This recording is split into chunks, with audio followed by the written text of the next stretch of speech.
it starts with personnel and coaching all being aligned, and then it trickles down to the players. And when they feel that, then they just focus on doing what they need to do to find a way to win a game.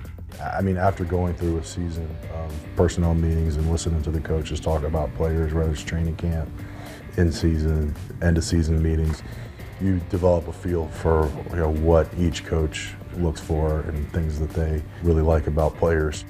You've got no shot. I don't care how gifted your coach is or how gifted your GM is. If you're not on the same page, you're not going to be successful. And to me, that's hugely important. And I think those guys having a relationship going back to Chicago, have a chance to know each other well and what they value is huge. My last situation in Seattle with John Schneider and Pete Carroll, that was a great marriage, and it has to be that way. There can't be any fraction, there can't be any ego involved, and that was kind of the mantra in Seattle was, check your ego at the door. Ego is the enemy was a book that we read as a scouting staff, but no, that marriage is critical, and I know those guys are aligned in New York.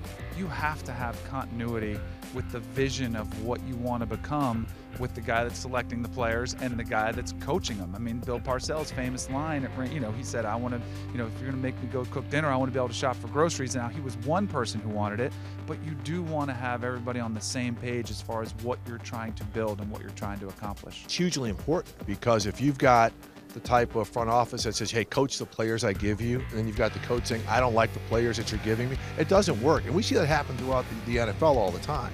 But you look at the successful teams, and let's just say the 49ers, like last year, even though they went 4-12 2 years in a row, the fact that they are so coordinated on that, you look at the roster that they have now, I mean, they're going to be in play for years. And I think that's the importance of Gase and Douglas having that type of relationship and what they can do long term in New York.